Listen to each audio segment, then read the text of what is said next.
Hello everyone. इस video में हम घटना चक्र पूर्वावलोकन साइंस से मैकेनिक्स के इन सारे टॉपिक्स जैसे द्रव्यमान, बल, त्वरण, कार्य, ऊर्जा, संवेग, संवेग के संरक्षण का सिद्धांत वगैरह के बारे में पढ़ेंगे और इससे रिलेटेड क्वेश्चंस को सोल्व करेंगे। ये वीडियो आने वाले यूपीएससी, यूपीपीसीएस और बीपीएससी तीनों ही के प्रीलिम्स एग्जाम के लिए बहुत ही ज़्यादा महत्वपूर्ण होने वाला है और उस एग्ज़ाम में आप सबको सफल बनाने में बहुत ही ज़्यादा मदद मिलेगी। इससे आप इस वीडियो को लाइक कीजिए, शेयर कीजिए और यदि इस चैनल को सब्सक्राइब नहीं किए हैं तो प्लीज़ इस चैनल को सब्सक्राइब कीजिए। तो चलिए शुरू करते हैं। सबसे पहला टॉपिक है द्रव्यमान यानी मास। किसी वस्तु या पदार्थ के परिमाण को उस वस्तु या पदार्थ का द्रव्यमान कहा जाता है। मतलब ये रहा कि किसी भी ऑब्जेक्ट के अंदर कितना मटेरियल अवेलेबल है वो उसका द्रव्यमान होता है, वो उसका मास होता है। और द्रव्यमान या यूँ कहें कि मास ये बदलता नहीं है, कभी भी बदलता नहीं है। जैसे पोल पे लेकर के जाइएगा तो मास वहीं रहेगा उस सब्जेक्ट का, इक्वेटर पे वहीं रहेगा, अर्थ क्रस्ट के अंदर वहीं रहेगा, माउंटेनस रीजन में किसी पॉइंट पे लेकर के जाएंगे तो मास वहीं रहेगा, या यूं कहें कि किसी अदर प्लेनेट के सरफेस पे भी हम लेकर के जाएंगे उस ऑब्जेक्ट को तो उसका मास वहीं रहेगा। ये मास कभी भी चेंज नहीं होगा। अगला टॉपिक है वेट यानी भार। भार क्या है? अर्थ किसी भी ऑब्जेक्ट को अपने सेंटर की तरफ जितने फोर्स से अट्रैक्ट करती है वही फोर्स भार कहलाता है, यानी वेट कहलाता है। तो अर्थ जो है अपने सेंटर की तरफ, अर्थ किसी भी ऑब्जेक्ट को अपने सेंटर की तरफ अट्रैक्ट करती है किस फोर्स से? उस फोर्स का फॉर्मूला होता है G m1m2/r²। G m1m2/r²। ये यूनिवर्सल लॉ ऑफ ग्रेविटेशन यानी न्यूटन्स लॉ ऑफ ग्रेविटेशन से फार्मूला निकल करके आता है F=G m1m2/r²। इसी को आगे लेकर के बढ़ते हैं तो F का ये फार्मूला निकल करके आता है mg। F=mg, क्योंकि G का जो फार्मूला आता है एक्सेलरेशन ड्यू टू ग्रेविटी का फार्मूला Gm/r² होता है। तो mg फोर्स से किसी भी ऑब्जेक्ट को अर्थ अपने सेंटर की तरफ अट्रैक्ट करती है। इसमें m जो है मास है, वह ऑब्जेक्ट का मास है, ये कभी भी चेंज नहीं होगा, ये रिमेन सेम रहेगा। g acceleration due to gravity का वैल्यू चेंज होते रहता है, प्लेस टू प्लेस बदलते रहता है। अर्थ का क्रस्ट के अंदर ले करके हम जाएंगे तो डिक्रीज होता है, अर्थ सरफेस से ऊपर लेकर के जाते हैं तो भी डिक्रीज होता है। पोल पे कुछ अलग होता है, इक्वेटर पे कुछ अलग होता है। इक्वेटर पे मैक्सिमम होता है, पोल पे मिनिमम इक्वेटर पे मिनिमम होता है और पोल पे मैक्सिमम होता है। मतलब प्लेस टू प्लेस चेंज होते रहता है। किसी अदर प्लेनेट के सरफेस पे ऑब्जेक्ट को लेकर के जाएंगे तो एक्सेलरेशन ड्यू टू ग्रेविटी का वैल्यू वहाँ पे अलग होगा, मतलब जी बदलते रहता है। तो जब जी बदलेगा तो एफ का वैल्यू यानी वेट भी बदलेगा। वेट जो होता है mg ये बदलते रहेगा क्योंकि जी बदलेगा। तो इस कारण से प्लेस टू प्लेस किसी भी ऑब्जेक्ट का भार यानी वेट बदल सकता है। एक जगह से दूसरी जगह हम लेकर के जाएं, एक प्लेनेट से दूसरे प्लेनेट पे, एक सेलेस्टियल बॉडी से दूसरे सेलेस्टियल बॉडी के सरफेस पे लेकर के जाएं तो ऑब्जेक्ट का भार यानी वेट बदलेगा लेकिन मास रिमेन सेम रहेगा। और चूंकि ये है क्या, ये एक फोर्स है, तो इसलिए इसका यूनिट क्या होता है? न्यूटन होता है। और मास का यूनिट क्या होता है? केजी होता है। न्यूटन क्या है? केजी मीटर पर सेकेंड स्क्वायर है। यहाँ पे द्रव्यमान और भार में अंतर दिया गया है। तो द्रव्यमान क्या है? द्रव्यमान एक स्केलर क्वांटिटी है और भार यानी वेट क्या है? चूंकि फोर्स है तो फोर्स एक वेक्टर क्वांटिटी है, इस कारण से भार यानी ऑब्जेक्ट का वेट एक वेक्टर क्वांटिटी है। अगला टॉपिक है दूरी और विस्थापन यानी डिस्टेंस एंड डिस्प्लेसमेंट। सपोज कीजिए कि एक पार्टिकल ए से बी तक जा रहा है 4 मीटर का डिस्टेंस करके, और फिर परपेंडिकुलरली बी से सी पे जा रहा है। ए से बी तक गया और बी से सी तक गया 3 मीटर। तो डिस्टेंस कितना ट्रेवल किया? ए बी या प्लस बी सी यानी 4 + 3 यानी कितना? 7 मीटर डिस्टेंस हो गया इसका। डिस्प्लेसमेंट की कितना हुआ? फाइनल पोजीशन और इनिशियल पोजीशन को ज्वाइन करने वाली जो ये लाइन है इसी का लेंथ होगा डिस्प्लेसमेंट। तो डिस्प्लेसमेंट कितना हो जाएगा? 4a² + 3a² का रूट, यानी ये आएगा 5 मीटर। 5 मीटर डिस्प्लेसमेंट हो गया और डिस्टेंस हो गया 7 मीटर। तो डिस्टेंस है क्या? एक्चुअल लेंथ है पाथ का, एक्चुअल लेंथ ऑफ पाथ, ये है डिस्टेंस। और डिस्प्लेसमेंट क्या है? डिस्प्लेसमेंट है minimum distance between final position to initial position, यानी फाइनल पोजीशन और इनिशियल पोजीशन को ज्वाइन करने वाली लाइन का जो लेंथ है वो है डिस्प्लेसमेंट। तो डिस्प्लेसमेंट और डिस्टेंस दोनों अलग अलग ही होते हैं। इक्वल कब होंगे? जब कोई पार्टिकल बिल्कुल स्ट्रेट लाइन मोशन में रहता है, सीधी रेखा में गमन करते हुए एक पॉइंट से दूसरे पॉइंट पे जाता है, तो उस केस में डिस्टेंस एंड डिस्प्लेसमेंट दोनों इक्वल हो जाता है, पहली बात। दूसरी बात यह है कि डिस्टेंस एक स्केलर क्वांटिटी है और डिस्प्लेसमेंट एक वेक्टर क्वांटिटी है।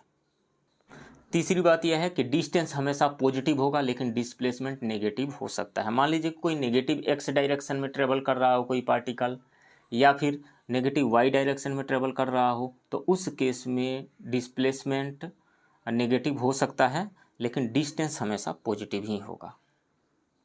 और चौथी बात क्या है? कोई भी पार्टिकल यदि मोशन में है तो उसका डिस्टेंस कभी भी जीरो नहीं होगा। यदि मोशन में है, मूव कर रहा है, तो उसका डिस्टेंस कभी भी जीरो नहीं होगा, लेकिन डिस्प्लेसमेंट जीरो हो सकता है। कब होगा? जब कोई पार्टिकल जिस पॉइंट से वो मूव करना शुरू किया था, मोशन में आया था, उसी पॉइंट पे घूम फिर करके आ जाए तो उसका डिस्प्लेसमेंट जीरो हो जाएगा, लेकिन डिस्टेंस कभी भी जीरो नहीं होगा। अगला टॉपिक है चाल और वेग, यानी स्पीड एंड वेलोसिटी। तो चाल क्या होगा? Total distance by total time चाल हो जाएगा। तो चाल कभी भी जीरो नहीं होगा। जब पार्टिकल मूव कर रहा है तो उसका चाल कभी भी जीरो नहीं होगा, लेकिन वेग उसका जीरो हो सकता है। सपोज कीजिए कि एक पार्टिकल ए से मूव करते हुए फिर ए पे ही आ गया, तो डिस्प्लेसमेंट कितना हुआ? डिस्प्लेसमेंट जीरो हो गया। अब टाइम कुछ मान लीजिए कि 5 मिनट लगा, तो डिस्प्लेसमेंट अब बाई टाइम करेंगे यानी वेलोसिटी हम निकालेंगे तो जीरो हो सकता है, लेकिन क्या स्पीड उसका जीरो रहा? नहीं। टोटल डिस्टेंस तो जीरो नहीं है। डिस्टेंस नहीं जीरो होने की वजह से स्पीड जो है कभी भी जीरो नहीं होगा, लेकिन वेलोसिटी जीरो हो सकता है। एक टर्म और आता है average velocity and instantaneous velocity का। Average velocity total displacement by total time taken, ये होता है एवरेज वेलोसिटी। यदि हम इसको ग्राफिकली समझने की कोशिश करें तो सपोज कीजिए कि किस पार्टिकल का पोजीशन टाइम ग्राफ ये दिया गया है, टी है और इधर पोजीशन एक्स मान लीजिए पोजीशन टाइम ग्राफ, और तो एवरेज वेलोसिटी क्या होता है? दो टाइम इंटरवल के बीच का जो वेलोसिटी है, जैसे मान लीजिए कि कोई पार्टिकल ए से बी तक जाना चाह रहा है, अब बीच में कहीं पे वो रुक भी गया, कहीं ट्रैफिक जाम मिला तो स्लो हो गया, फिर खुला जगह मिला तो स्पीड बढ़ा करके गया। तो कोई पूछे कि किस स्पीड से गया है वो ए से बी तक, तो क्या होगा आंसर? हम एवरेज स्पीड निकाल करके बता देंगे, एवरेज वेलोसिटी निकाल करके बता देंगे, इस स्पीड से गया हुआ है। और ये पूछा जाए कि t = 5 सेकेंड पे उसका स्पीड कितना था, तो किसी पार्टिकुलर इंस्टेंट ऑफ टाइम पर का जो स्पीड होगा वो उसका इंस्टेंटेनियस स्पीड होगा या इंस्टेंटेनियस वेलोसिटी होगा, और इंटरवल के बीच में एवरेज जो उसका स्पीड होगा वो एवरेज स्पीड होगा।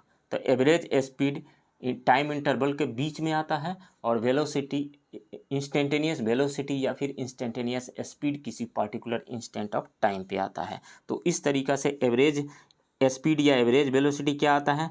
कॉर्ड स्लोप ऑफ कॉर्ड, ये हमें बताता है एवरेज स्पीड या एवरेज वेलोसिटी। और वहीं इंस्टेंटेनियस स्पीड या इंस्टेंटेनियस वेलोसिटी क्या बताता है, कैसे निकलता है? जब टेंजेंट का हम स्लोप निकाल देते हैं, यानी slope of tangent instantaneous velocity या इंस्टेंटेनियस स्पीड बताएगा, और स्लोप ऑफ कॉर्ड जो है वो बताएगा एवरेज स्पीड या एवरेज वेलोसिटी। स्पीड जो है एक स्केलर क्वांटिटी है और वेलोसिटी एक वेक्टर क्वांटिटी है। नेक्स्ट टॉपिक दिया हुआ है त्वरण यानी एक्सेलरेशन। एक्सेलरेशन क्या होता है? Rate of change in velocity. Rate of change in velocity यानी a = dv/dt होता है, यानी v2 - v1/t या v - u/t। तो यहाँ से एक्सेलरेशन का यूनिट क्या होगा? v - u करेंगे तो मीटर पर सेकेंड, और बाई सेकेंड है तो मीटर पर सेकेंड स्क्वायर इसका यूनिट होता है। m0Lt-2 इसका डायमेंशनल फार्मूला होता है। तो यहाँ से इसी को फिर बदल आप कीजिएगा तो v = u+at आता है एक फार्मूला यहाँ से निकल करके। एक बात और जान जाइए, यदि वेलोसिटी टाइम ग्राफ दिया हुआ है तो वेलोसिटी टाइम ग्राफ का एरिया निकालेंगे तो डिस्प्लेसमेंट देगा या फिर डिस्टेंस देगा। वेलोसिटी टाइम ग्राफ का एरिया डिस्प्लेसमेंट या डिस्टेंस देगा, वहीं एक्सेलेरेशन टाइम ग्राफ का एरिया हम निकालें तो वो चेंज इन वेलोसिटी देगा। इसे भी याद रखिए। न्यूटन के गति के नियम अगला टॉपिक है। तो सबसे पहले हम जानते हैं कि इनर्शिया क्या होता है, यानी जड़त्व क्या होता है। देखिए, कोई भी ऑब्जेक्ट यदि रेस्ट में है तो वो रेस्ट में ही रहना चाहता है, यदि वो मोशन में है, यूनिफॉर्म मोशन में है, तो वो यूनिफॉर्म मोशन में ही रहना चाहता है। मतलब अपना स्टेट ऑफ रेस्ट या स्टेट ऑफ यूनिफॉर्म मोशन को वो मेंटेन रखना चाहता है, उसमें चेंज होने देना नहीं चाहता है। और किसी भी ऑब्जेक्ट या किसी भी बॉडी की यही प्रॉपर्टी जो है उसका इनर्शिया कहलाती है। इनर्शिया यानी जड़त्व। अपने मतलब ये रहा कि स्टेट ऑफ रेस्ट और स्टेट ऑफ मोशन का वो हमेशा अपोज करता है, या यूं कहें कि वो अपने स्टेट ऑफ रेस्ट और स्टेट ऑफ मोशन को अपने आप चेंज नहीं कर सकता है। चेंज होगा कब? जब कोई एक्सटर्नल फोर्स इस पर अप्लाई होगा। और इनर्शिया किस पे डिपेंड करता है? इनर्शिया मास पे डिपेंड करता है, उसके द्रव्यमान पे डिपेंड करता है। इनर्शिया ज़्यादा है तो उस इनर्शिया को चेंज करने के लिए ज़्यादा फोर्स अप्लाई करना पड़ेगा। मतलब ये रहा कि यदि मास ज़्यादा है तो इनर्शिया ज़्यादा होगा। सपोज कीजिए कि एक प्लास्टिक का बॉल आपकी तरफ कोई फेंक रहा है तो वो मोशन में है, तो उसके स्टेट ऑफ मोशन को चेंज करने के लिए, यानी उसको कैच पकड़ने के लिए, यानी उसको रेस्ट में लाने के लिए आपको कम फोर्स अप्लाई करना पड़ेगा। यहीं 5 किलो का एक पत्थर आपकी तरफ फेंक दिया जाए, क्योंकि उसका द्रव्यमान ज़्यादा है, इस कारण से उसका जड़त्व यानी इनर्शिया ज़्यादा होगा, तो उसके स्टेट ऑफ मोशन को चेंज करने के लिए आपको ज़्यादा फोर्स अप्लाई करना पड़ेगा। तो मास पे डिपेंड करता है इनर्शिया। आप सबको याद होगा कि बीपीएससी एक बार क्वेश्चन पूछी हुई थी कि गति को सबसे पहले किसने परिभाषित किया था, यानी मोशन को सबसे पहले किसने डिफाइन किया हुआ था। तो यदि आप 9th क्लास के साइंस या फिर 11th क्लास के साइंस को पढ़े होंगे तो वहाँ पे इंक्लाइन प्लेन पे गैलीलियो का एक एक्सपेरिमेंट दिखाया गया है। तो गैलीलियो का एक्सपेरिमेंट दिखाया गया है। गैलीलियो ने कहा कि यदि कोई अदर रुकावट नहीं हो, यानी कोई भी फोर्सेस किसी ऑब्जेक्ट पे एक्ट नहीं कर रहा हो, तो उसको एक बार मोशन में ला दिया जाए तो वो हमेशा उसी मोशन में रहेगा, यानी वो अपने स्टेट ऑफ मोशन को मेंटेन करके रखेगा, वो चलते ही चला जाएगा, रुकेगा नहीं। इसको लॉज ऑफ इनर्शिया कहा जाता है। तो लॉज ऑफ इनर्शिया है क्या कि यदि कोई ऑब्जेक्ट रेस्ट में है तो रेस्ट में ही रहेगा, और यदि वो यूनिफॉर्म मोशन में है तो यूनिफॉर्म मोशन में ही रहेगा। कब तक? जब तक कि उस पर कोई एक्सटर्नल अनबैलेंस फोर्स एक्ट ना करे। तो ये है लॉ ऑफ इनर्शिया, गैलीलियो का लॉ ऑफ इनर्शिया। तो मोशन को सबसे पहले किसने डिफाइन किया हुआ था? गैलीलियो ने डिफाइन किया था। और गैलीलियो का जो लॉ ऑफ इनर्शिया है एग्जैक्टली इसी को कॉपी किए न्यूटन अपने फर्स्ट लॉ ऑफ मोशन में। तो न्यूटन्स का फर्स्ट लॉ ऑफ मोशन है क्या? यही है कि यदि कोई ऑब्जेक्ट रेस्ट में है तो रेस्ट में ही रहेगा, और यदि वह यूनिफॉर्म मोशन में है तो यूनिफॉर्म मोशन में ही रहेगा। कब तक? जब तक कि उस पर कोई अनबैलेंस एक्सटर्नल फोर्स एक्ट ना करे। तो ये है गैलीलियो का लॉ ऑफ इनर्शिया, या यूं कहे कि Newton's law of first motion. तो Newton's law of first motion जो है वो फोर्स को डिफाइन करता है।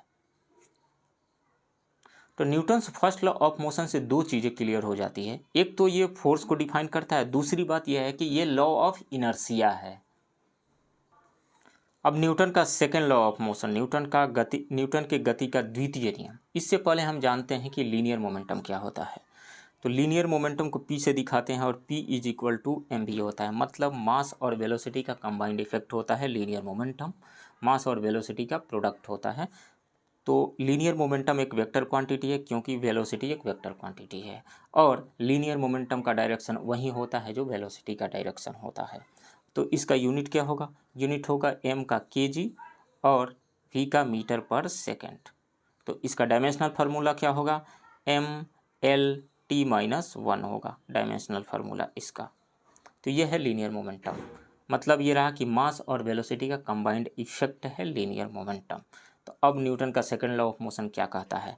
न्यूटन का सेकंड लॉ ऑफ मोशन कहता है कि किसी भी ऑब्जेक्ट पे अप्लाइड नेट एक्सटर्नल फोर्स उस ऑब्जेक्ट के लीनियर मोमेंटम में आए परिवर्तन के दर के बराबर होगा। मतलब नेट एक्सटर्नल फोर्स जो होगा वो ऑब्जेक्ट के rate of change of linear momentum के डायरेक्टली प्रोपोर्शनल होगा या इक्वल होगा। मतलब ये रहा कि एफ जो होगा या तो डायरेक्टली प्रोपोर्शनल कहिए या इक्वल टू कहिए change in linear momentum by time, यानी rate of change of linear momentum के इक्वल होगा, ये होगा।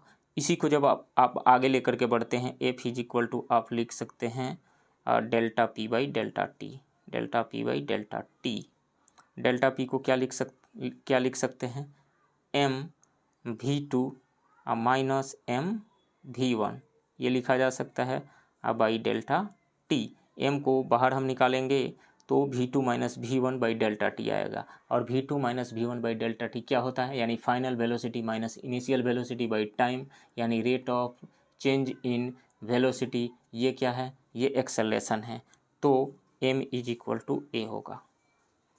एक बात और याद रखिए, यहाँ पे मास यदि कांस्टेंट है तो ये फार्मूला अप्लीकेबल है। मास वेरी कर सकता है क्या, मान लीजिए कि एक ट्रैक्टर है, उसका ट्रॉली पे बालू लदा हुआ है, बालू लदा हुआ उसमें छेद है उस ट्रॉली में, या ट्रक पे लदा हुआ है, ट्रक में छेद है, और वो क्या है धीरे धीरे नीचे की ओर गिर रहा है। तो उस ट्रॉली पे जो बालू लदा हुआ है उसका द्रव्यमान तो लगातार कम हो रहा है ना। या फिर रॉकेट के केस में जो उसके अंदर फ्यूल बर्न कर रहा है, बर्न करके राख के रूप में बाहर की ओर निकल रहा है, तो टाइम के साथ में उसका द्रव्यमान भी तो चेंज हो रहा है ना। तो जब द्रव्यमान चेंज हो तो इसको हम बाहर कॉमन लेकर के नहीं निकाल सकते हैं, तो उस केस में F is equal to m a नहीं आएगा, कुछ अलग आएगा। तो एफ इज इक्वल टू जो एम ए आया, ये कब आया, जब मास कांस्टेंट रहा। तो force F is equal to m a Newton के सेकेंड लॉ ऑफ मोशन से निकल करके आता है। या तो अब न्यूटन्स लॉ ऑफ मोशन जो है इस फॉर्म में भी हम इसको स्टेट कर सकते हैं, जैसे फोर्स जो है यहाँ पे डायरेक्टली प्रोपोर्शनल है एक्सेलरेशन के। मतलब ये रहा कि किसी ऑब्जेक्ट के वेग में परिवर्तन का दर उस पर अप्लाइड फोर्स के डायरेक्टली प्रोपोर्शनल होता है, यानी F is equal to m a. अब यहाँ से एफ का यूनिट क्या हो जाएगा, एम का यूनिट केजी और एक्सेलरेशन का मीटर पर सेकेंड स्क्वायर, यानी केजी मीटर पर सेकेंड स्क्वायर। चूँकि न्यूटन का लव है इसीलिए उन्हीं के सम्मान में केजी मीटर पर सेकेंड स्क्वायर को न्यूटन कहा जाता है। तो इसका डायमेंशनल फार्मूला क्या होगा, केजी मीटर पर सेकेंड के स्क्वायर, केजी का M, metre L, T minus to, तो के जी मीटर पर सेकेंड स्क्वायर, यानी डायमेंशनल फार्मूला हो गया M L T minus two. अगला है न्यूटन के गति का तृतीय नियम, यानी third law of motion. Suppose कीजिए कि ये एक सरफेस टेबल है, इस पे कोई ऑब्जेक्ट रखा गया, एक ब्लॉक रखा गया है। तब ब्लॉक इस टेबल को क्या कर रहा है, नीचे की ओर दबा रहा है। बदले में यह टेबल ब्लॉक को ऊपर की ओर, एक ब्लॉक पे एक ऊपर की ओर फोर्स लगा रहा है। नीचे जो दबा रहा है ये अपने वेट की वजह से दबा रहा है, डब्लू की वजह से नीचे की ओर टेबल को दबा रहा है, और बदले में ये नॉर्मल रिएक्शन ऊपर की ओर अप्लाई कर रहा है। तो अब देखिए ऑब्जेक्ट यानी ब्लॉक जो है टेबल को दबा रहा है, और टेबल ब्लॉक पे ऊपर की ओर एक फोर्स एक्सर्ट कर रहा है। तो इसमें से किसी एक को हम एक्शन का फोर्स कहेंगे और किसी दूसरे को रिएक्शन का फोर्स कहेंगे। ऐसा नहीं है कि ब्लॉक जो टेबल को दबा रहा है वो एक्शन का फोर्स उसको कहेंगे, और जो टेबल ब्लॉक पे ऊपर की ओर फोर्स एक्सर्ट कर रहा है, अप्लाई कर रहा है, उसको हम रिएक्शन का फोर्स कहेंगे। ऐसा नहीं, किसी को भी हम एक्शन का फोर्स कहेंगे और किसी को रिएक्शन का फोर्स कहेंगे। ऐसा इसलिए क्योंकि ये दोनों ही फोर्सेस साइमल्टेनियसली एक्ट कर रहे हैं। ऐसा नहीं है कि पहले ब्लॉक दबाया देन टेबल ब्लॉक पे फोर्स लगाया, ऐसा नहीं है, दोनों एक ही साथ फोर्स एक्सर्ट किए। तो पहला पॉइंट ये रहा Newton's third law of motion के लिए कि एक्शन का फोर्स, एक्शन एंड रिएक्शन के फोर्स साइमल्टेनियसली एक्ट करते हैं, पहली बात। दूसरी बात ये हो गई कि एक्शन का फोर्स किसी अलग बॉडी पे लगता है और रिएक्शन का फोर्स किसी अलग बॉडी पे लगता है, यानी एक्शन एंड रिएक्शन के जो फोर्सेस हैं वो डिफरेंट बॉडीज पे एक्ट करते हैं। यदि सेम बॉडीज पे एक्ट करते तब इक्वल हैं, इस कारण से रिजल्टेंट जीरो हो जाता।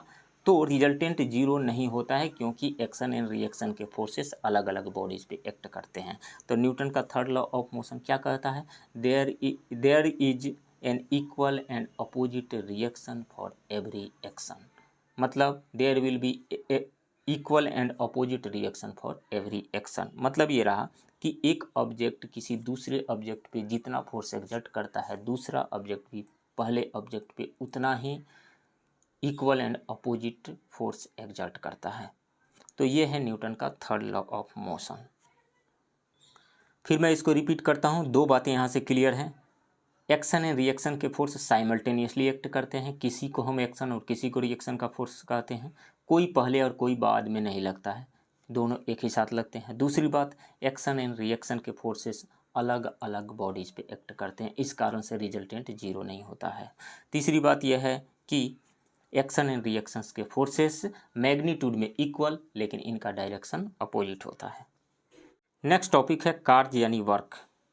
तो डेली लाइफ में वर्क का जो डेफिनेशन होता है वो और साइंस में जो हम लोग वर्क को डिफाइन करते हैं कंप्लीटली अलग होता है। डेली लाइफ में वर्क का कुछ अलग मतलब होता है और साइंस में वर्क का कुछ अलग मतलब होता है। सपोज कीजिए कि एक पर्सन है, जैसे मान लीजिए कि रेलवे पर प्लेटफॉर्म पे आप अपना बैग एक कूली के सर पे रख दिए, एक कूली के सर पे इसका अपना बैग रख दीजिए, उठा करके आपने रखा, वो नीचे से उठा करके ऊपर नहीं रखा, आप उसके सर पे रख दिए और ये 10 मीटर की दूरी पर ये ले जा करके रख दिया। ये 10 मीटर की दूरी पर इस बैग को ले जा करके रख दिया।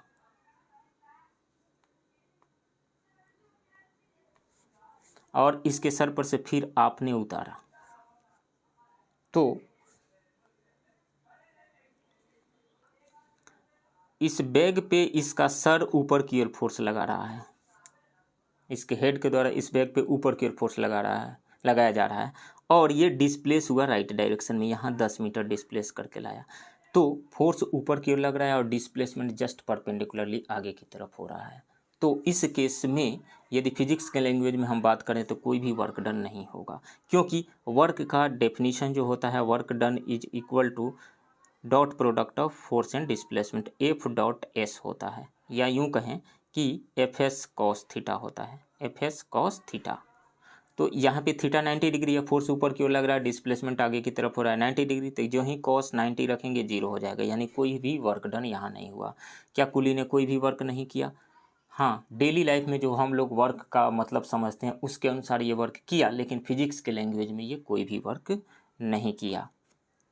तो फिजिक्स के लैंग्वेज में वर्क का क्या मतलब होता है? किसी भी ऑब्जेक्ट पे फोर्स लगे और फोर्स के डायरेक्शन में कुछ डिस्प्लेसमेंट हो, तब कहेंगे कि उस फोर्स के द्वारा वर्क किया गया। यदि फोर्स के डायरेक्शन में डिस्प्लेसमेंट नहीं हो रहा है तो हम कहेंगे कि फोर्स के द्वारा वर्क डन नहीं हुआ। इस केस में जैसे फोर्स ऊपर की ओर लग रहा था, डिस्प्लेसमेंट आगे की तरफ हुआ, फोर्स के डायरेक्शन में डिस्प्लेसमेंट जीरो हुआ, इस कारण से वर्क डन यहाँ पे जीरो हुआ। तो वर्क क्या होता है? वर्क इज इक्वल टू होता है एफ एस कॉस थीटा या dot product of force and displacement, F S cos theta, या यूं कहें कि F S, force into displacement, force into displacement. तो वर्क का मतलब हुआ force and displacement in the direction of force, F S cos theta. Unit क्या हो जाएगा? फोर्स का यूनिट हो गया न्यूटन और डिस्प्लेसमेंट है इसका यूनिट हो गया मीटर। तो न्यूटन मीटर को कहा जाता है जूल, यानी इसका यूनिट क्या हो जाएगा? केजी मीटर, एक और मीटर केजी मीटर स्क्वायर पर सेकेंड स्क्वायर, ये वर्क का यूनिट हो गया। डायमेंशनल फार्मूला क्या होगा? केजी का एम, मीटर का एल स्क्वायर, मीटर स्क्वायर का एल स्क्वायर, तो यानी M L two T minus to इसका डायमेंशनल फार्मूला होगा। अब अभी हमने देखा कि W is equal to F S cos theta होता है, एफ एस कॉस थीटा। तो 3 केस होगा। पहला केस क्या होगा कि ऑब्जेक्ट जिधर फोर्स लगा उसी डायरेक्शन में ऑब्जेक्ट का डिस्प्लेसमेंट हुआ, एक जगह से दूसरी जगह चला गया, तो इस केस में वर्क डन क्या होगा? पॉजिटिव वर्क डन होगा, पॉजिटिव वर्क डन होगा। और यदि ऑब्जेक्ट आगे की तरफ जा रहा है, सपोज कीजिए कि आप स्कूटी चला रहे हैं या साइकिल चला रहे हैं, कोई पीछे से खींच रहा है, उसको पीछे से खींच रहा है, तो आप आगे ही बढ़ गए, आपकी स्कूटी या साइकिल आगे की ओर बढ़ी, लेकिन वो खींचने वाला पीछे की ओर फोर्स लगा रहा था, तो उसके द्वारा लगाया गया फोर्स बैकवर्ड डायरेक्शन में था और डिस्प्लेसमेंट फॉरवर्ड डायरेक्शन में हुआ। तो उस जो खींच रहा था उसके द्वारा जो अप्लाई किया गया फोर्स है, उस फोर्स के द्वारा वर्क डन क्या होगा? उस फोर्स के द्वारा वर्क डन नेगेटिव होगा, क्योंकि थीटा यहाँ पे 180 डिग्री या कॉस 180 डिग्री का वैल्यू -1 होता है। तो उस केस में यानी फोर्स के अपोजिट डायरेक्शन में डिस्प्लेसमेंट हो तो वर्क डन क्या होगा? नेगेटिव होगा। और अभी हमने देखा यदि फोर्स ऊपर की ओर लग रहा है, डिस्प्लेसमेंट आगे की तरफ हो रहा है, फोर्स ऊपर की ओर डिस्प्लेसमेंट आगे की तरफ, तो 90 डिग्री एंगल होने की वजह से वर्क डन क्या होगा? जीरो होगा। तो ये 3 केसेस हैं। फोर्स के डायरेक्शन में डिस्प्लेसमेंट हो तो वर्क डन पॉजिटिव, फोर्स के अपोजिट डायरेक्शन में डिस्प्लेसमेंट हो तो work done negative, perpendicular direction में डिस्प्लेसमेंट हो तो वर्क डन 0। अगला टॉपिक है ऊर्जा यानी एनर्जी। तो कार्य करने की क्षमता को हम ऊर्जा कहते हैं, यानी capacity to do work is called energy. और मैकेनिकल एनर्जी, मैकेनिकल वर्क करने की कैपेसिटी को मैकेनिकल एनर्जी कहा जाता है। और मैकेनिकल एनर्जी में दो तरह की एनर्जी जाती हैं, kinetic energy and potential energy. Kinetic energy क्या होती है? किसी भी ऑब्जेक्ट की मोशन की वजह से जो एनर्जी आती है उसको हम काइनेटिक एनर्जी कहते हैं। और पोटेंशियल एनर्जी क्या होती है? पोटेंशियल एनर्जी में किसी ऑब्जेक्ट का यदि पोजीशन चेंज हो जाए या उसका कन्फिगरेशन चेंज हो जाए, शेप चेंज हो जाए, साइज चेंज हो जाए, तो उसकी वजह से जो एनर्जी आती है उसको पोटेंशियल एनर्जी कहा जाता है। सपोज कीजिए कि ये ऑब्जेक्ट यहाँ पे है, नीचे में है, उठा करके हमने कुछ हाइट पे ऊपर की ओर रख दिया इसको, तो इसके पोजीशन को चेंज किया तो हमें ग्रेविटी के अगेंस्ट वर्क करना पड़ा और वही वर्क जो है इसमें पोटेंशियल एनर्जी के रूप में स्टोर हो गया। यानी पोजीशन जब हम चेंज करते हैं तो उसकी वजह से जो एनर्जी आती है वो होता है पोटेंशियल एनर्जी। कॉन्फ़िगरेशन चेंज होने की वजह से, सपोज कीजिए कि एक स्प्रिंग है, स्प्रिंग को हम स्ट्रेस्ड पोजीशन में लेकर के जाते हैं, इसमें एक्सटेंशन ला देते हैं, तो एक्सटेंशन लाएंगे तो छोड़ेंगे तो उसमें वर्क करने की कैपेसिटी आ जाएगी। या फिर कोई रबड़ है, रबड़ को तान करके छोड़ दीजिए, उसमें वर्क करने की कैपेसिटी आ गई। स्प्रिंग को दबा करके कंप्रेस करके छोड़ दीजिए, उसमें वर्क करने की कैपेसिटी आ गई। तो कॉन्फ़िगरेशन चेंज होने की वजह से जो एनर्जी आती है उसको भी कहा जाता है पोटेंशियल एनर्जी। शेप चेंज होने की वजह से भी जो एनर्जी आएगी उसको कहेंगे। सपोज कीजिए कि एक रबर का बॉल है, उसको दबा दिए तो उसके हमने क्या किया, शेप में चेंज कर दिया। शेप में चेंज करेंगे तो फिर अपने ओरिजिनल पोजीशन पे आने की कोशिश करेगा, तो उसमें एनर्जी आई। शेप चेंज होने की वजह से जो एनर्जी आई है, जो वर्क करने की कैपेसिटी उसमें डेवलप हुई है, वो है पोटेंशियल एनर्जी।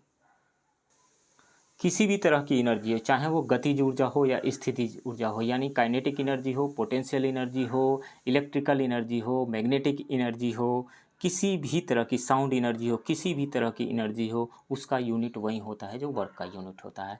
यानी जो वर्क का यूनिट एंड डायमेंशन होता है वहीं किसी भी तरह की एनर्जी का यूनिट एंड डायमेंशन होगा। अब कंजर्वेशन ऑफ एनर्जी। एनर्जी देखिए हमेशा कंजर्व रहती है। एनर्जी को न तो क्रिएट किया जा सकता है, न ही उसको डिस्ट्रॉय किया जा सकता है।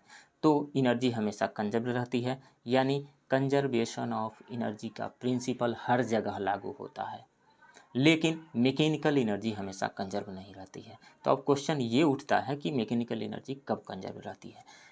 तो मैकेनिकल एनर्जी के कंजर्वेशन को पढ़ने से पहले हम कंजर्वेटिव एंड नॉन कंजर्वेटिव के फोर्स के बारे में पढ़ लेते हैं। Conservative and non conservative force से रिलेटेड कंसेप्ट को पढ़ते हैं। तो कंजर्वेटिव फोर्स क्या होता है। सपोज कीजिए कि अर्थ सरफेस पे एक ऑब्जेक्ट जिसका मास m है रखा हुआ है। अब हम क्या करते हैं, इस पर फोर्स एक्सर्ट करके कुछ हाइट h पे उठा करके इसको रख देते हैं। h हाइट पे हमने उठा करके ऊपर की ओर रखा, mg नीचे की ओर लग रहा था, इस पे इसका वेट mg नीचे की ओर लग रहा था और हम उठा करके ऊपर रखे तो mg नीचे डिस्प्लेसमेंट ऊपर, तो mg के द्वारा वर्क डन कितना होगा, इस केस में माइनस mgh होगा ना, force into displacement minus mgh होगा। ए से बी तक ले जाने में कितना वर्क डन हुआ, WAB is equal to minus mgh। अब देखिए फिर इसको उठा करके बी से ए तक लेकर के आइए, यानी h हाइट पे जो रखा गया था उसको उठा करके फिर ग्राउंड सरफेस पे लेकर के आते हैं। तो उस केस में फोर्स, ग्रेविटेशनल फोर्स नीचे की ओर mg लग रहा है, यानी वेट नीचे की ओर एक्ट कर रहा है और डिस्प्लेसमेंट भी नीचे ही हो रहा है, यानी एक ही डायरेक्शन में हो रहा है। तो इस कारण से WB से A कितना हो जाएगा, फोर्स इंटू डिस्प्लेसमेंट, जिस डायरेक्शन में फोर्स है उसी डायरेक्शन में डिस्प्लेसमेंट, तो वर्क डन पॉजिटिव, यानी mgh प्लस हो जाएगा, प्लस mgh। अब राउंड ट्रिप में यानी ए से बी तक ले जाने में और बी से ए तक लेकर के आने में टोटल वर्क डन कितना हो जाएगा, दोनों को ऐड करेंगे तो माइनस mgh प्लस mgh 0 हो जाएगा, यानी 1 राउंड ट्रिप में वर्क डन 0 हो गया यहाँ पे, पहली बात। दूसरी बात यह है कि इसको आप जिग जैग पाथ पे ऐसे घुमाते हुए भी लेकर के जाइए, ऐसे कर्व पे एक आर्क बनाते हुए लेकर के जाइए, या सीधे लेकर के जाइए, या फिर ऐसे ट्रेंगुलर पाथ बनाते हुए लेकर के जाइए, हर एक केस में वर्क डन क्या होगा, ए से बी तक ले जाने में mgh ही वर्क डन होगा, माइनस mgh ही वर्क डन होगा। मतलब ग्रेविटेशनल फोर्स के द्वारा वर्क डन जो है पाथ पे डिपेंड नहीं कर रहा है, किसी भी पाथ पे, सिर्फ फाइनल पोजीशन और इनिशियल पोजीशन पे ही डिपेंड कर रहा है, पाथ पे डिपेंड नहीं कर रहा है। किस रास्ते से घुमा फिरा करके उसको बीच पर ले गए हैं इस बात पे डिपेंड नहीं करता है। दूसरी बात, 1 राउंड ट्रिप में वर्क डन 0 है इस केस में। तो जिस फोर्स के द्वारा वर्क डन पाथ पे डिपेंड नहीं करता हो उसको हम कंजर्वेटिव फोर्स कहते हैं। या यूं कहें कि 1 राउंड ट्रिप में वर्क डन यदि 0 हो गया तो वो कंजर्वेटिव फोर्स होगा। तो जैसे ग्रेविटेशनल फोर्स एक कंजर्वेटिव फोर्स है, इलेक्ट्रिकल फोर्स भी कंजर्वेटिव है, ये मैग्नेटिक फोर्स भी कंजर्वेटिव है, क्योंकि इनका वर्क डन पाथ पे डिपेंड नहीं करता है और 1 राउंड ट्रिप में वर्क डन 0 होता है। अब हम दूसरा एक एग्जांपल लेते हैं। मान लीजिए कि ये एक रफ सरफेस है और यहाँ पे एक ऑब्जेक्ट रखा गया है और इसको खिसका करके ए से बी तक लेकर के हम जा रहे हैं, ए से बी तक लेकर के जा रहे हैं, एस डिस्टेंस ए से बी तक लेकर के जा रहे हैं। तो इस पे फ्रिक्शन का फोर्स किधर लगेगा, पीछे की ओर लगेगा। जब ए से बी की तरफ लेकर के जाएंगे तो फ्रिक्शन का फोर्स पीछे की ओर लगेगा। मान लीजिए कि इसका वेट mg है, नॉर्मल रिएक्शन ऊपर की ओर लग रहा है, तो फ्रिक्शन के फोर्स का वैल्यू कितना हो गया, म्यू एन यानी म्यू mg होगा। तो ए से बी तक ले जाने में वर्क डन कितना होगा, W A B is equal to, force पीछे लग रहा है और फोर्स पीछे एक्ट कर रहा है और डिस्प्लेसमेंट आगे की तरफ हो रहा है, तो वर्क डन कितना होगा, नेगेटिव होगा। कितना, म्यू एम जी, ये म्यू एम जी क्या है, फ्रिक्शनल फोर्स का वैल्यू है, into s, minus mu m g s हो गया। ए से बी तक ले जा करके रख दिया और फिर बी से ए तक लेकर के आ रहे हैं, बी से ए तक लेकर के आएंगे तो फोर्स किधर लगेगा, पीछे की ओर लगेगा। फ्रिक्शनल फोर्स हमेशा मोशन के अपोजिट डायरेक्शन में लगेगा फोर्स यहाँ पे। तो फोर्स पीछे की ओर और डिस्प्लेसमेंट बी से ए की तरफ हो रहा है, तो वर्क डन बी से ए कितना हो जाएगा, बी टू ए। इस केस में भी फोर्स पीछे डिस्प्लेसमेंट आगे, वर्क डन नेगेटिव, यानी minus mu m g s ही वर्क डन होगा। टोटल वर्क डन कितना होगा, ए से बी तक ले जाने में, बी से ए तक फिर लेकर के आने में, W A B plus W B A कितना हो जाएगा, दोनों को ऐड करेंगे तो दोनों माइनस में तो ऐड हो जाएगा, यानी minus 2 mu m g s होगा। ये 0 नहीं हुआ, पहली बात। 1 राउंड ट्रिप में वर्क डन 0 नहीं हुआ फ्रिक्शनल फोर्स का। दूसरी बात ये रहा कि पाथ पे ये डिपेंड करेगा, इसको घुमाते फिराते हुए लेकर के जाइएगा तो ज़्यादा फ्रिक्शन इस पे लगेगा, इस कारण से वर्क डन ज़्यादा होगा। अलग अलग पाथ से लेकर के जाइएगा तो अलग अलग वर्क डन होगा इस केस में फ्रिक्शनल फोर्स का। तो work done by frictional force ये डिपेंड कर रहा है पाथ पे, और 1 राउंड ट्रिप में वर्क डन 0 नहीं हो रहा है। इस कारण से फ्रिक्शनल फोर्स क्या है, एक नॉन कंजर्वेटिव फोर्स है। फ्रिक्शनल फोर्स, एयर ड्रैग, ये सब क्या है, नॉन कंजर्वेटिव फोर्स के एग्जांपल्स हैं। अब हम आते हैं कंजर्वेशन ऑफ मैकेनिकल एनर्जी पे। कब मैकेनिकल एनर्जी कंजर्व होगा, तो किसी भी ऑब्जेक्ट पे यदि सिर्फ कंजर्वेटिव फोर्स एक्ट कर रहे हों, ओनली कंजर्वेटिव फोर्स एक्ट कर रहे हों, तो उसका total mechanical energy remain conserve रहेगा। या फिर यदि नॉन कंजर्वेटिव फोर्स एक्ट कर रहे हों लेकिन उस नॉन कंजर्वेटिव फोर्स का वर्क डन 0 हो, तो उस केस में भी इस ऑब्जेक्ट का टोटल मैकेनिकल एनर्जी कंजर्व रहेगा। तो मैकेनिकल एनर्जी कब कंजर्व रहेगा, या तो सिर्फ कंजर्वेटिव फोर्स ही एक्ट कर रहे हों, और यदि नॉन कंजर्वेटिव फोर्स एक्ट कर रहे हों तो उनका वर्क डन 0 हो, तो उस केस में ऑब्जेक्ट का, बॉडी का मैकेनिकल एनर्जी रिमेन कंजर्व रहेगा। तो याद रखिए, टोटल एनर्जी हमेशा कंजर्व रहता है लेकिन मैकेनिकल एनर्जी हमेशा कंजर्व नहीं रहता है। अगला टॉपिक है पावर। पावर क्या होता है, तो रेट ऑफ डूइंग वर्क को पावर कहा जाता है, यानी कार्य करने की दर को शक्ति कहा जाता है, पावर कहा जाता है। तो पावर इज इक्वल टू होता है वर्क बाई टाइम। तो वर्क का क्या होता है, जूल, टाइम का सेकंड, जूल पर सेकंड। जूल पर सेकंड को वाट कहा जाता है, जूल पर सेकंड को। तो पावर का यूनिट क्या हो जाएगा, जूल को हम क्या लिख सकते हैं, डब्ल्यू को एफ एस लिख सकते हैं, फोर्स इंटू डिस्प्लेसमेंट। तो पावर का वर्क होता है ऊपर में, तो फोर्स इंटू डिस्प्लेसमेंट लिख सकते हैं, फोर्स होता है केजी मीटर पर सेकेंड स्क्वायर। एक और डिस्प्लेसमेंट आया है तो मीटर आया हुआ है, और नीचे में बाई टाइम आया हुआ है तो सेकेंड आया हुआ है। तो 1 मीटर मीटर स्क्वायर होकर के मीटर स्क्वायर हो गया, यानी kg metre square second minus 3, ये सेकेंड ऊपर जा कर के -3 हो जाएगा, यानी kg मीटर स्क्वायर पर सेकेंड क्यूब को, ये जो है ये यूनिट होगा किसका, पावर का, और इसका डायमेंशन क्या हो जाएगा, kg का m l square t minus 3, ये डायमेंशन होगा। कभी कभी एग्जाम में ये भी सारी चीज़ें पूछी जाती है। और यहाँ पे एक और दिया हुआ है हॉर्स पावर, अश्व सामर्थ्य, अश्व शक्ति कितने वाट के इक्वल होता है, 746 वाट के इक्वल होता है। अब हम कुछ इंपॉर्टेंट क्वेश्चन को सोल्व करेंगे। पहला क्वेश्चन है, न्यूटन के गति का पहला नियम जाना जाता है, तो इसको जड़त्व का नियम कहा जाता है। अभी हमने डिस्कस किया, राइट ऑप्शन बी होगा। अगला क्वेश्चन है, एक व्यक्ति एक संवेदनशील तराजू पर खड़ा है, यदि वह गहरी सांस अंदर लेता है तो तराजू की रीडिंग होगी। तो देखिए रीडिंग क्या होती है, यानी जो हम लोग वेटिंग मशीन पे अपना वजन तौलाते हैं वो होता क्या है, जैसे ये सरफेस है, किसी भी ऑब्जेक्ट को इस पे रखते हैं तो जितना फोर्स इस सरफेस पे एग्जर्ट करता है, सरफेस भी उतना ही फोर्स नॉर्मल रिएक्शन ऊपर की ओर एग्जर्ट करता है, तो जितना फोर्स इस पे एग्जर्ट करेगा वही इसकी रीडिंग बताएगी।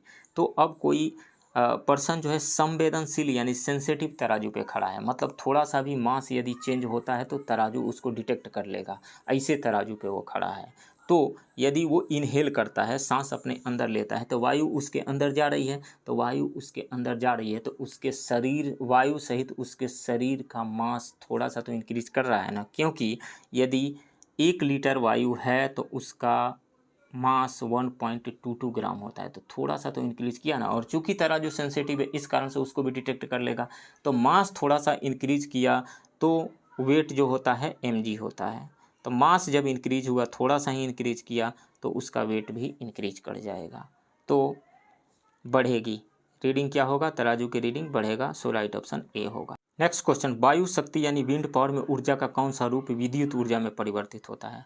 तो देखिए वायु यदि एयर फ्लो कर रही है, कहीं पे मूव करके जा रही है, तो उसके मूवमेंट की वजह से, उसकी गति की वजह से उसमें काइनेटिक एनर्जी है, यानी गतिज ऊर्जा है। गतिज ऊर्जा है तो जो पवन चक्की होती है उसमें जो ब्लेड लगा होता है उस पर एक फोर्स एक्सर्ट करता है, और फोर्स एक्सर्ट करने की वजह से वो ब्लेड यानी उसके पंखे नाचते हैं, रोटेट करते हैं। तो रोटेशन की वजह से, और वो टरबाइन से जुड़ा हुआ है, रोटेशन की वजह से टरबाइन से जुड़ा हुआ है, तो टरबाइन मूव करता है, इसकी वजह से इलेक्ट्रोमैग्नेटिक इंडक्शन के प्रिंसिपल के बेसिस पे हम कह सकते हैं कि वहाँ पे इलेक्ट्रिसिटी जनरेट हो जाता है। तो काइनेटिक एनर्जी किस में, इलेक्ट्रिकल एनर्जी में कन्वर्ट हो गई। कहीं पर भी इलेक्ट्रिक एनर्जी का जनरेशन होता है, यानी इलेक्ट्रिसिटी का प्रोडक्शन होता है, इलेक्ट्रिसिटी का जनरेशन होता है, तो वहाँ पे इलेक्ट्रोमैग्नेटिक इंडक्शन का प्रिंसिपल ही वर्क करता है। तो इलेक्ट्रोमैग्नेटिक इंडक्शन है क्या, जब या तो किसी कॉइल के चारों तरफ मैग्नेट को घुमाया जाए या मैग्नेट के चारों तरफ कॉइल को घुमाया जाए, तो वहाँ पे मैग्नेटिक फ्लक्स चेंज होता है, और मैग्नेटिक फ्लक्स चेंज होने की वजह से उसमें एक ईएमएफ, उस कॉइल में एक ईएमएफ जनरेट हो जाता है, मतलब बैटरी बन जाता है, तो वहाँ पे इलेक्ट्रिसिटी जनरेट हो जाती है, इलेक्ट्रिसिटी का फ्लो होने लगता है। ये है इलेक्ट्रोमैग्नेटिक इंडक्शन। मतलब ये रहा कि कहीं पर भी जब भी फ्लक्स चेंज होगा तो वहाँ पे एक ईएमएफ इंड्यूस होगा। तो किससे, गतिज ऊर्जा जो है किस में बदल रही है, विद्युत ऊर्जा में, यानी गतिज ऊर्जा, राइट ऑप्शन ए होगा। नेक्स्ट क्वेश्चन है, वॉशिंग मशीन का कार्य सिद्धांत है। तो वॉशिंग मशीन में होता क्या है, कपड़े रख देते हैं और उसको सर्कुलेट करवाया जाता है, सर्कुलर पाथ पे घुमाया जाता है। तो कोई भी पार्टिकल जब सर्कुलर पाथ पे मूव करता है, वो पार्टिकल, वो ऑब्जर्वर खुद सर्कुलर पाथ पे मूव कर रहा है, तो सर्कुलर पाथ पे मूव करने का मतलब क्या हुआ, हर एक पॉइंट पे वेलोसिटी का डायरेक्शन चेंज हो रहा है, और वेलोसिटी का डायरेक्शन चेंज होने की वजह से वहाँ पे वेलोसिटी ही चेंज हो जा रही है, डायरेक्शन चेंज होने से वेलोसिटी चेंज हो रही है। जब भी वेलोसिटी चेंज होगी वहाँ पे एक एक्सेलरेशन आएगा, एक्सेलरेशन आ रहा है मतलब उस पर एक फोर्स लग रहा है, तो सर्कुलर पाथ पे मूव कर रहा है, इसका मतलब उस पर एक सेंटर की ओर फोर्स लग रहा है। और जो ही कोई भी पार्टिकल जब एक्सेलरेटेड मोशन में रहता है तो सेंटर से बाहर यानी एक्सेलरेशन के अपोजिट डायरेक्शन में एक फोर्स एक्ट करता है, जिसको स्यूडो फोर्स कहा जाता है, इस केस में सेंट्रीफ्यूगल फोर्स कहा जाता है। तो सेंट्रीफ्यूगल से आया हुआ है, यानी अपकेंद्र बल से आया हुआ है, अपकेंद्रण यानी सेंट्रीफ्यूगेशन। तो सेंट्रीफ्यूगेशन में होता क्या है, जो डर्ट पार्टिकल है यानी मैल के जो कण हैं उस पे एक बाहर की ओर फोर्स लगने लगता है और वो कपड़े से अलग हो जाते हैं। सो राइट ऑप्शन ए हो जाएगा, अपकेंद्रण यानी सेंट्रीफ्यूगेशन। नेक्स्ट क्वेश्चन, एक ट्रेन जैसे ही चलना प्रारंभ करती है उसमें बैठे हुए यात्री का सिर पीछे की ओर झुक जाता है, इसका कारण क्या है? देखिए अभी हमने डिस्कस किया जड़त्व यानी इनर्शिया। इनर्शिया क्या है? किसी भी ऑब्जेक्ट की वह इनएबिलिटी जिसकी वजह से अपने आप वह अपने स्टेट ऑफ रेस्ट और स्टेट ऑफ मोशन को चेंज नहीं कर पाता है, यानी वो अपने स्टेट ऑफ रेस्ट और स्टेट ऑफ मोशन को बनाए रखना चाहता है, बनाए रखता है। तो जैसे ट्रेन सडन अचानक आगे की ओर बढ़ गई, अचानक की ओर आगे की ओर बढ़ी, तो इस पे जो पर्सन है बैठा हुआ आगे की ओर बढ़ी, तो पर्सन का जो उसके बॉडी का जो लोअर पोर्शन है वो सीट के कांटेक्ट में है। तो ट्रेन जब आगे की ओर बढ़ी तो उसके बॉडी का लोअर पोर्शन जो है जो सीट के कांटेक्ट में है वो आगे की ओर बढ़ा, लेकिन उसके बॉडी का अपर पोर्शन जो है वो अभी आगे की ओर नहीं बढ़ा, अभी वो रेस्ट में ही है। तो वो अपने रेस्ट को मेंटेन रखना चाहता है, तो अब बॉडी का लोअर पोर्शन आगे की तरफ बढ़ रहा है, अपर पोर्शन अपने रेस्ट को मेंटेन रखना चाह रहा है, इस कारण से वो पीछे ही रह जाता है और लोअर पोर्शन आगे की तरफ बढ़ जाता है और वो पीछे की ओर झुक जाता है। तो ये ऐसा हुआ किस लिए? क्योंकि जब ट्रेन आगे की तरफ चली तो उसके पास आ गया गति का जड़त्व। गति का जड़त्व होने की वजह से, गति का जड़त्व नहीं, उसके बॉडी का अपर पोर्शन के पास स्थिरता का जड़त्व है। जड़त्व तो है, स्थिरता का जड़त्व है, यानी इनर्शिया है किसका? रेस्ट का है, और वो अपने उस इनर्शिया को मेंटेन रखना चाहता है, यानी स्टेट ऑफ रेस्ट को मेंटेन रखना चाहता है, इसलिए पीछे की ओर झुक जाता है।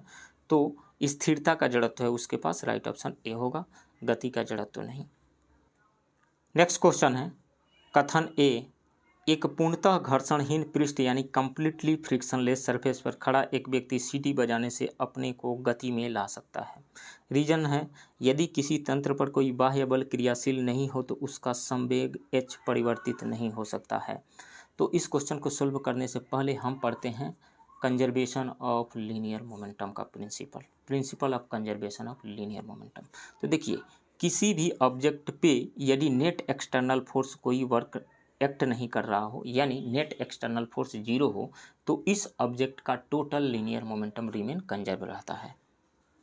ऐसा हम कैसे कह सकते हैं? जैसे अभी न्यूटन के सेकंड लॉ ऑफ मोशन में हमने पढ़ा कि F इज इक्वल टू होता है चेंज इन लीनियर मोमेंटम, यानी dp बाई dt ये होता है नेट एक्सटर्नल फोर्स। और यदि यही 0 हो जाए किसी भी ऑब्जेक्ट पे तो dp by dt is equal to 0 होगा, dp by dt is equal to 0 हो जाता है, यानी P2 minus P1 is equal to 0। इसका मतलब है कि P2 is equal to P1, इसका मतलब है कि P जो होगा वो कांस्टेंट होगा, P is equal to constant.